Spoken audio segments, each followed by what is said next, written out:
نبوت کے پیغام کو گلی کوچوں میں سنانے والا، انہیں کی تعلیمات کو امت مسلمہ تک پہنچانے والا ایک نوجوان مقرر، ایک عظیم خطیب، ایک عظیم ماہر استاد آپ کے سامنے تشریف فرما ہے۔ میں ان سے نہایت ہی ادب و احترام کے ساتھ گزارش کرنا چاہوں گا، میں نہایت ہی ادب و احترام سے گزارش کر رہا ہوں حضرت مولانا مفتی محمد سہیل صاحب سے کہ تشریف لائیں اور اپنے خطاب سے محظوظ فرمائیں۔ کمیٹی نے جو ہمیں وقت بتایا ہے وہ 10 منٹ کا بتایا ہے، میں اس رعایت کے ساتھ ادا ہوا ہوں، اس لیے میں ادب گزارش کر رہا ہوں کہ حضرت مولانا اپنے خطاب سے ہم سب کو محظوظ فرمائیں۔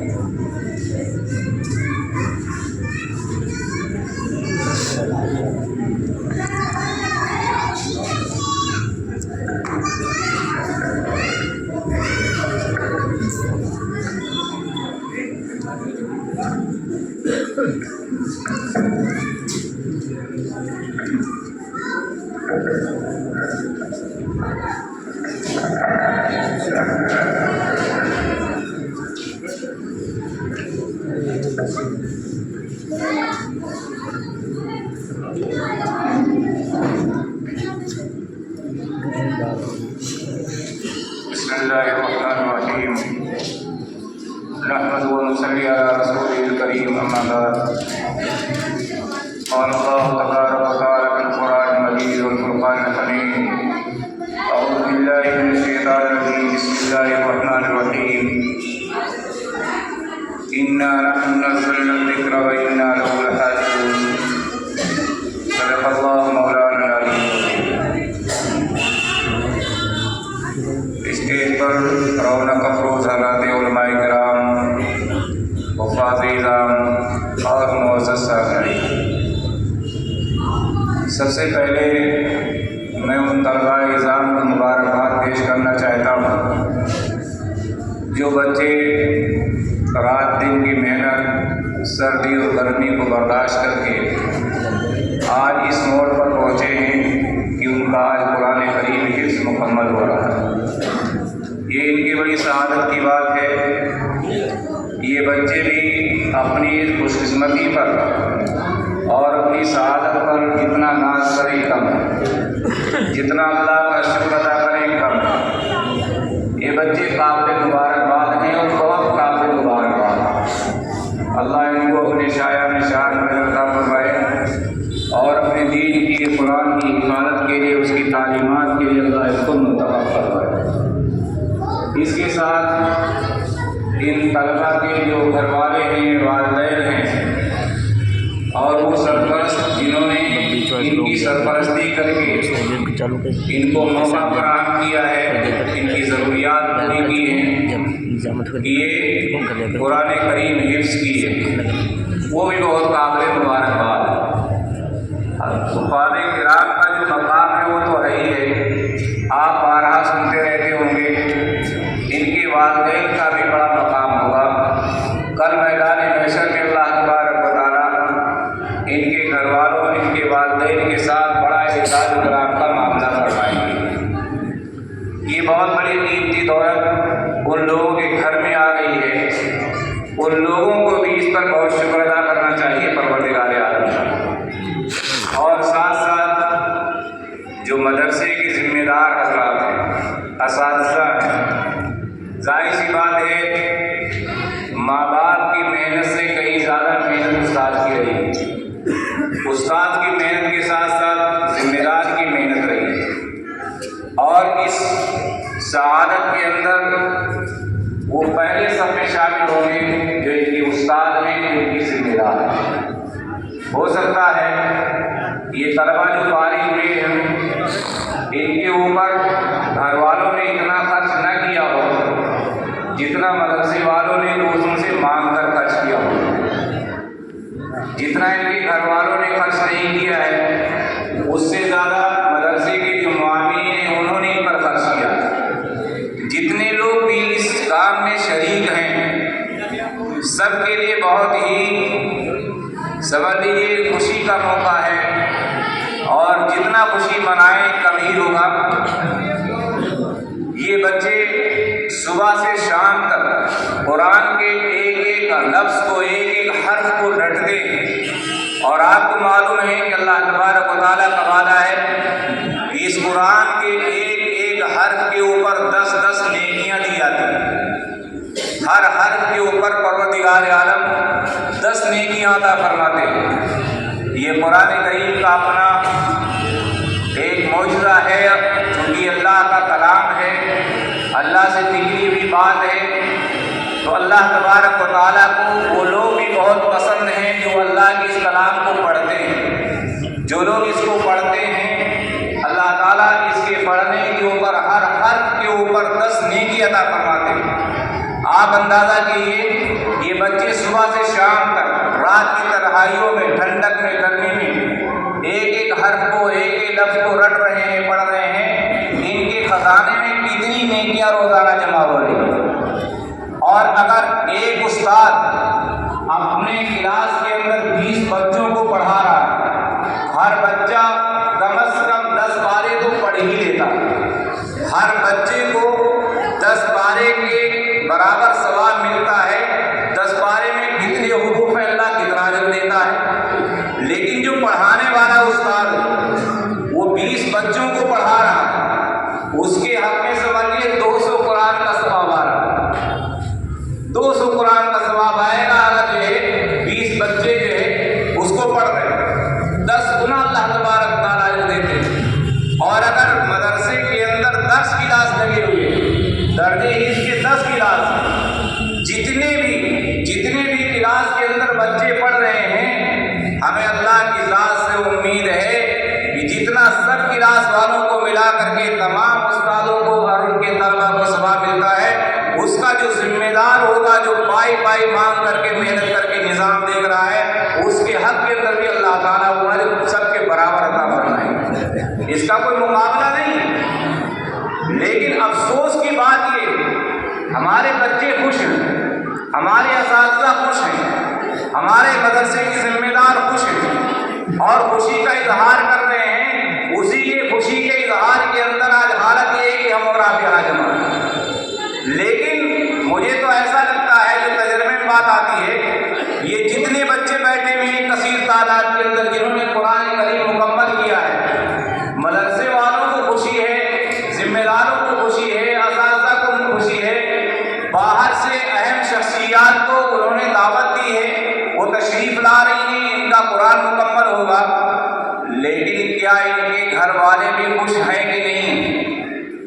آئے تو یہاں ضرور ہوں گے، لیکن شاید جو مدرسے کے ذمہ دار لاکھوں لاکھ روپیہ خرچ کر کے اس چیز کو لوگوں کے سامنے لاتے ہیں کہ ہمارے مدرسے کے اندر 20 بچے اس سال حفظ مکمل کر رہے ہیں، ہمیں خوشی ہے، اس خوشی میں آپ آ کر کے شامل ہو جائے، سب کو بلاتے ہیں، دعوت دیتے ہیں، لاکھوں روپے کا خرچہ ہوتا ہے۔ لیکن انہی بچوں کے جو گھر والے عام طور ہوتے ہیں، معاف فرمائیے گا، وہ کبھی مدرسے والوں سے پوچھتے نہیں ہیں کہ مولانا صاحب 10 بچے فارغ ہو رہے ہیں، 1 لاکھ خرچ ہو رہا ہے، تو 10,000 مجھ سے بھی لے لیجیے۔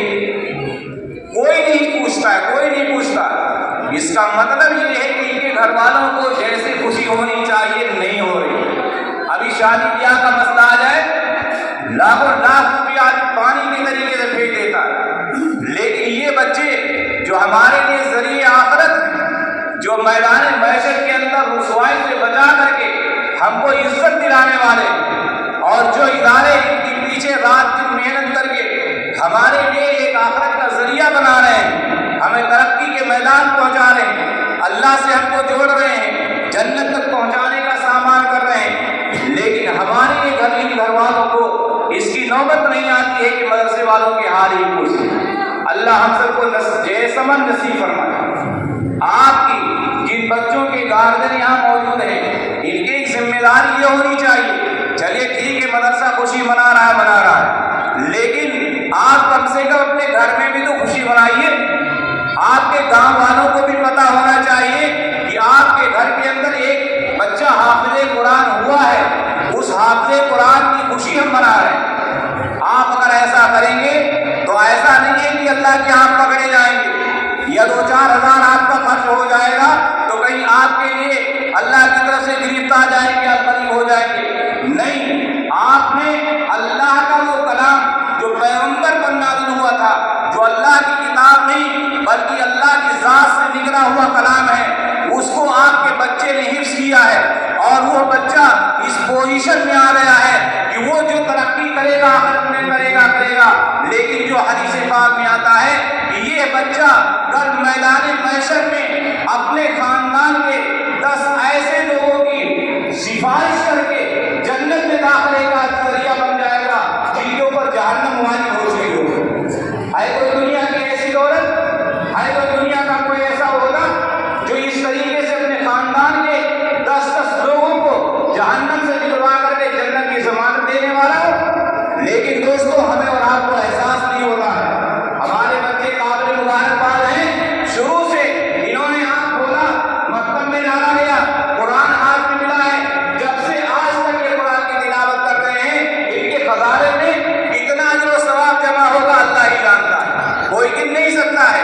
لیکن ہم اور آپ کچھ نہیں کر رہے ہیں. بچوں کو موقع دے دیا ہے، اس موقع دینے کی بنیاد پر اللہ ہمارا اکرام کر رہا ہے کہ کل میدان محشر میں ماں باپ کے اوپر ایسا عزت وقار کا تاج رکھا جائے گا جس کی روشنی کے آگے چاند و سورج بھی مات کھا جائیں گے. یہ بہت قیمتی چیز دوستو، اس لیے ہمیں اور آپ کو اس کی قدر کرنی چاہیے. اور جن لوگوں کے بچے حافظ قرآن نہیں ہیں ان کو یہ طے کرنا چاہیے کہ ہمارے خاندان اور گھر کے اندر بھی انشاءاللہ بچے ہوں گے تو پہلے مرحلے کے اندر ہم ان کو حافظ قرآن بنائیں گے، اس کے بعد جو بھی تعلیم دینا ہوگا دیا جائے گا. اس لیے دوستو ہمیں اور آپ کو اس کی طرف تھوڑا سا دھیان دینا. ایک چیز اور بھی ہے، ہمارے اور آپ کے نجات کے لیے ہمارا یہ قرآن اللہ تعالیٰ سے بھی لڑائی کرے گا. اس کے 2 پہلو ہیں. اس کو جو پڑھیں گے لکھیں گے اور اس پر جو عمل کریں گے، رات دن تلاوت کریں گے، ایسے لوگوں کے لیے کل یہ ہمارا قرآن اللہ سے سفارش کرے گا. اور حدیث پاک میں صاف الفاظ ہیں، یہ روزہ اور قرآن یہ اللہ سے سفارش کریں گے کہ پروردگار عالم یہ بندہ مجھے رات کی تاریکیوں میں پڑھا کرتا تھا، دن میں پڑھا کرتا تھا، ہر وقت میرے ساتھ لگا رہتا تھا، آج اس کی ضرورت پڑ گئی ہے. پروردگار عالم میری سفارش اس بندے کے حق میں قبول فرما دیجیے اور اس کو معاف فرما دیجیے. آپ اندازہ کیجیے اللہ تبارک تعالیٰ سے جب اللہ کا کلام سفارش کرے گا تو کیا اللہ نہیں مانے گا؟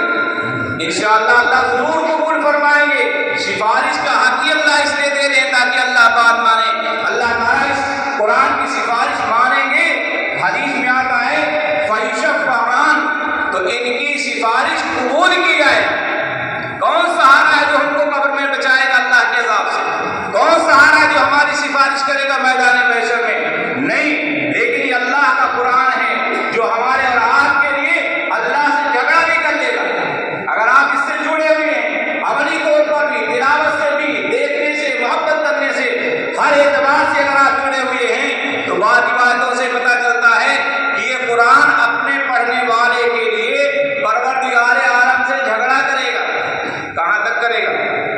آپ نے وہ سنا ہو، یہ اللہ تبارک تعالیٰ سے یہاں تک جھگڑے گا. لیکن ہر ایرے گہرے کے نہیں، جو قرآن سے اپنے آپ کو لگائے ہوئے، جو صاحب قرآن ہیں، قرآن سے ان کا تعلق جڑا ہوا ہے، قرآن ان کی سفارش کرے گا. اللہ سے کہے گا پروردگار عالم یا تو مجھے اپنے قرآن سے مجھے نکال دیجیے، یا تو مجھے اپنے قرآن سے مجھے نکال دیجیے، یا اس بندے کے بارے میں میری سفارش قبول کر دیجیے. آپ اندازہ کیجیے اللہ سے جب اس طریقے سے مدد کے قرآن سفارش کرے گا قرآن والے کی تو کیا اللہ معاف نہیں فرمائے گا؟ اللہ اس کی سفارش قبول فرمائے گا. اس لیے ہمارے اور آپ کے لیے ضروری ہے کہ اس سے لگیں. دوسری چیز دوستو یہ ہے کہ یہ جو ہماری اور آپ کی عادت ہے نا، ہم ناظرہ پڑھے بھی ہیں تو پڑھنے کی نوبت نہیں. آگے چل کر کے ہیں بہت سے ایسے لوگ ہیں حفظ قرآن بھی کر لیے لیکن پھر بھی پڑھنے کی نوبت نہیں. اس کے علاوہ ہمیں قرآن کی معنی اور مطلب پڑھنے کی نوبت نہیں. پڑھ بھی دیا ہے تو عملی کوتاہی نظر آ رہی ہے، عملی کوتاہی نظر آ رہی ہے. آپ اندازہ کر لیجیے آپ کے گھر کے اندر اگر 10 آدمی ہیں، مرد اور عورت ملا کر کے 10 آدمی ہیں، ان 10 آدمیوں میں سے کتنے ایسے ہیں جو روزانہ قرآن کی تلاوت کرتے ہیں؟ کہیں مت جائیے دوسرے کی طرف، کسی کی طرف مت جائیے. ہر آدمی اپنے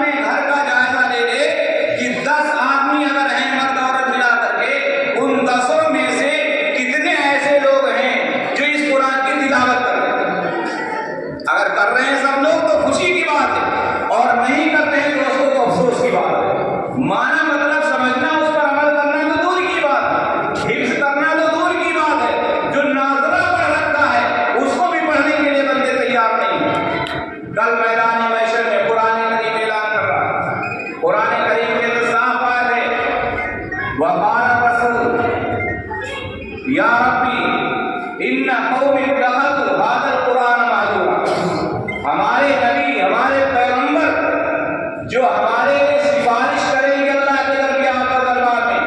آپ سفارش کریں گے کبھی میدان محشر میں لوگوں کی سفارشیں شروع ہوں گی, حساب کتاب شروع ہوگا.